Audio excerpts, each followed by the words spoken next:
your salary, your side hustle, even the price of garri and medicine. So there's a new tax law in Nigeria and it affects everything and everyone, not just the rich. So if you work, you shop, or you own a business, you need to know what's changing. So stay with me. I'll break it down for you in simple terms so you can protect your money, you protect your business, and your peace of mind. Let's talk about the 4 new laws. What are they? So let's break it down. They are the Nigeria Tax Act, the Nigeria Tax Administration Act, the Nigeria Revenue Service Establishment Act, and the Joint Revenue Board Establishment Act. But we're not going to talk about that. In this video, we're going to be focusing on the Nigeria Tax Act. Why? Because that's the one that directly impacts your salary, it impacts your spending and your small business. So what does this actually mean for you? So first, let's talk about the personal income tax. So if you earn 800,000 naira or less per year, you no longer have to pay income tax. But before this time, even people earning 25,000 naira a month were taxed up to 7%. That's a lot. But now you have low income earners paying nothing, you have middle income earners getting some level of relief, and then you have the high earners that will likely pay 25% depending on their brackets. Let's move to the compensation for job loss or injury. So now if you lose your job or you receive a payout for injury or death or disability, you can now receive up to 50 million naira tax-free. This wasn't the case before. Before now, only the first 10 million naira was exempt. Now, if your employer gives you 30 million naira, you get to keep all of it and you don't get to pay tax on it. That's good. I think this actually aligns Nigeria with global standards because in the UK, the first 30,000 pounds of redundancy pay is actually tax-free. In South Africa, the first 500,000 rands of retrenchment pay is also tax-free. So this actually helps to change, or protect vulnerable people from additional financial stress. I think it's a good thing that Nigeria is picking this up now.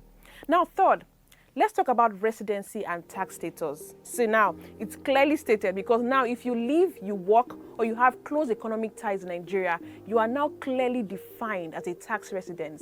So that means your global income can be taxed in Nigeria. So there's no more gray area here, especially for those people that used to evade tax, you're a tax evader. Now, take note of that. But some things actually remain the same. So for instance, your value added tax remains 7.5%, but the new rules are more fair because essential goods and services are now 0 rated. So what this means is that there's no VAT on your basic food items, your medical products and equipment, educational books, electricity, tuition fees. There's no VAT on these items at all because now this will actually help families manage their rising costs. It will also allow businesses to recover input VAT, something they couldn't actually do before. For small business owners, if your business earns 100 million naira or less per year and your assets are say under 250 million, you are now totally exempt from your company income tax, capital gains tax, and the new 4% development levy.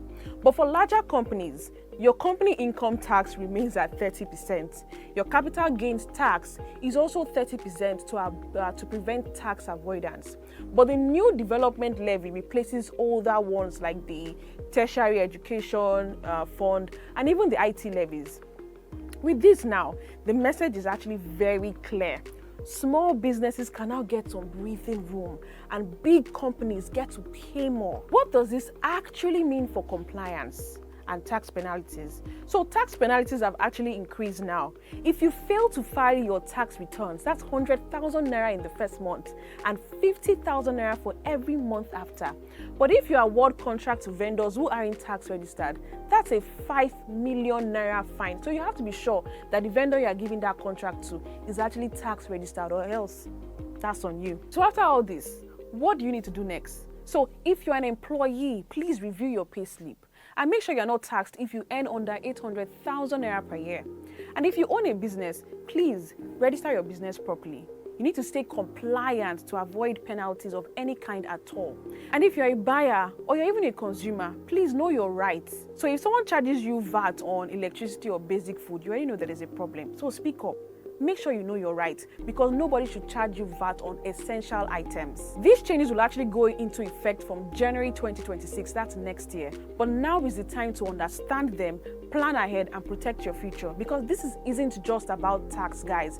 It's actually about fairness. You know, the poor getting some relief, small businesses getting chance to grow, and people in tough times actually get protected as well.